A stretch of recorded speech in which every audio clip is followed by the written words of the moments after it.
ಇದೆ. ಅರಣ್ಯ ಇಲಾಖೆ ತೊಂದರೆ ಹೇಳ್ತಾ ಇದ್ದೀನಿ, ಕುರಿಗಾರಿಗೆ ಬಿಡಲ್ಲ.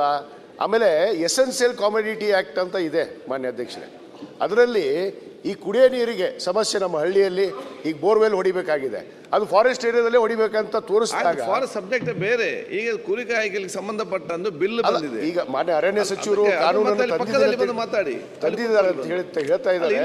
ಅದಕ್ಕೆ ತಮ್ಮ ಮುಖಾಂತರ ಅದರ ಬಗ್ಗೆ ಚರ್ಚೆ ಮಾಡುವಾಗ, ಯಾರು ಈ ಕುರಿಗಾಯಿಗಳ ಬಿಲ್ ಬಗ್ಗೆ ಚರ್ಚೆ ಮಾಡುವಾಗ ನೀವು ಫಾರೆಸ್ಟ್ ಬಗ್ಗೆ ಚರ್ಚೆ ಮಾಡಾಗ್ತದಾ? ಅಲ್ಲಿ ಒಂದು ಸಬ್ಜೆಕ್ಟ್ ಡೀಮ್ಡ್ ಫಾರ್ ಸಬ್ಜೆಕ್ಟ್ ಮಾತ್ರ ಅದರಲ್ಲಿ ಇನ್ನೂ ಸೇರಿಸಬೇಕು ಮಾನ್ಯ ಅಧ್ಯಕ್ಷರೇ. ಹೇಗೆ ಸೇರಿಸುವುದು? ಮಾನ್ಯ ಸಚಿವರಿಗೆ ವಿನಂತಿ ಮಾಡ್ಕೋತಾ ಇದ್ದೀನಿ, ಅದರಲ್ಲಿ ಇನ್ನೂ ಕೂಡ ಸೇರಿಸೋದು ಎಸೆನ್ಷಿಯಲ್ ಕಾಮೊಡಿಟಿ, ಕುಡಿಯೋ ನೀರಾಗಿರ್ಬೋದು, ರಸ್ತೆ ಆಗಿರ್ಬೋದು. ಮಾತಾಡ್ಬೇಕಂತ ಮಾತಾಡಬೇಡಿ. ಇಲ್ಲ ಅದರಲ್ಲಿ ಸೇರ್ಸಕ್ ಹೇಳ್ತಾ ಇದ್ದೀನಿ. ಬಿಲ್ಲಿಗೆ ಸಂಬಂಧಪಟ್ಟಾಗೆ ಮಾತಾಡಿ. ವಿಜಯಾನಂದ್ರ ಸರ್, ಯಾವುದೇ ಮೂಲ ಸೌಕರ್ಯಗಳಿಗೆ ಅರಣ್ಯ ಕ್ಷೇತ್ರದ ಅರಣ್ಯವಲ್ಲದ ಕಾರ್ಯಕ್ರಮಗಳನ್ನು ಮಾಡಲಿಕ್ಕೆ, ಕೆಲಸ ಮಾಡಲಿಕ್ಕೆ ಏನಾದರೂ ಅವಶ್ಯಕತೆ ಇದ್ದರೆ ಪರಿವೇಶ್ ಪೋರ್ಟಲಲ್ಲಿ ಕಾನೂನುಬದ್ಧವಾಗಿ ಅರ್ಜಿ ಹಾಕಬೇಕಾಗತ್ತೆ, ಪರ್ಯಾಯ ಜಮೀನು ಕೊಟ್ಟು ತಗೋಬೇಕಾಗತ್ತೆ.